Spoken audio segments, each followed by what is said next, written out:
రెండోసారి గెలుపు కోసం ఒకరు అధినాయకత్వం తనపై ఉంచిన నమ్మకాన్ని విజయం ద్వారా రెట్టింపు చేసుకోవాలని మరొకరు అక్కడ పంతం పట్టారు. నోటిఫికేషన్ విడుదల కాకముందే ఎన్నికల కాకరేపుతున్నారు. ప్రభుత్వ పథకాలే ప్రచారాస్త్రాలని అధికార పార్టీ అంటుంటే సర్కారీ వైఫల్యాలే తన విజయానికి మెట్లని ప్రతిపక్షం ధీమాగా ఉంది. ఇంతకీ ఆ నియోజకవర్గంలో గెలుపెవరిది? వ్యూహ ప్రతివ్యూహ రాజకీయాలకు భాష్యమిచ్చిన మహామంత్రి తిమ్మరసు జన్మస్థలం, ముఖ్యమంత్రి చంద్రబాబు 40 ఏళ్ల ప్రస్థానం ప్రారంభమైన ప్రదేశం చిత్తూరు జిల్లా చంద్రగిరి. చంద్రబాబు సొంతూరైన నారావారిపల్లె చంద్రగిరి నియోజకవర్గ పరిధిలో ఉండటంతో ఇక్కడ విజయం అధికార విపక్షాలకు ప్రతిష్టాత్మకంగా మారింది. వైకాపా నేత చెవిరెడ్డి భాస్కర్ రెడ్డి ప్రస్తుతం చంద్రగిరి ఎమ్మెల్యేగా ఉన్నారు. జెడ్పీటీసీ సభ్యుడిగా రాజకీయ జీవితం ప్రారంభించి శాసనసభ్యుడి స్థాయికి ఎదిగిన చెవిరెడ్డి తరచూ వివాదాలతో సావాసం చేస్తుంటారు. అదే దూకుడుతో 2019లోనూ పోటీకి సిద్ధమంటున్నారు.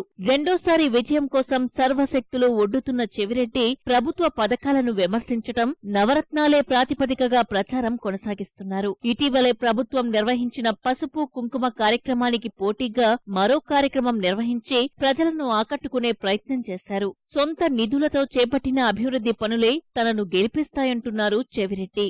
మార్కెట్లో నా డబ్బులతో వేలంబడి రైతులకు ఫ్రీగా ఇస్తున్నా. ప్రతి సంవత్సరం పిల్లలను ప్రోత్సహించాలని చెప్పి టోర్నమెంట్లు నిర్వహిస్తున్నా. బాగా చదువుకునే పిల్లలు ఎవరైతే ఉన్నారో 9 సంవత్సరాలుగా నా నియోజకవర్గంలో ప్రతి జిల్లా పరిషత్ హై స్కూల్లో 10 మందికి ట్యాబ్లు ఇస్తున్నా. మండలంలో టాపర్కి వచ్చిన వాళ్ళకి కంప్యూటర్స్ ఇస్తున్నా. ఇది కాదు అది కాదు, దేవుడు ఇచ్చిన అవకాశం మేరకు ప్రజలతో ఉంటాను. నాకు ఇష్టం ప్రజలతో ఉండడం, ఫ్యాషన్ నాకు ఇది. చెవిరెడ్డి దూకుడుకు ఎప్పటికప్పుడు చెక్ పెడుతూ వస్తున్న తెలుగుదేశం 2019లో ఎలాగైనా ఓడించాలని పంతం పట్టింది. పులివర్తి నానిని పోటీకి దించాలని నిర్ణయించింది. చంద్రగిరి నియోజకవర్గంతో తెలుగుదేశానికి ఉన్న అనుబంధం ఈసారి కలిసొస్తుందని తెలుగు తమ్ముళ్లు భావిస్తున్నారు. చంద్రబాబు విద్యార్థి నేత నుంచి రాజకీయ నేతగా మారింది ఈ నియోజకవర్గం నుంచే. చంద్రగిరిలో శాసనసభ్యుడిగా మొదలైన చంద్రబాబు రాజకీయ ప్రస్థానం నేడు జాతీయ స్థాయిలో కీలక పాత్ర పోషించే స్థాయికి చేరింది. తెదేపా పోలిట్ బ్యూరో సభ్యురాలు, సీనియర్ నేత గల్లా అరుణకుమారి దాదాపు 3.5 దశాబ్దాలు ఈ నియోజకవర్గం నుంచే రాజకీయాలు నడిపారు.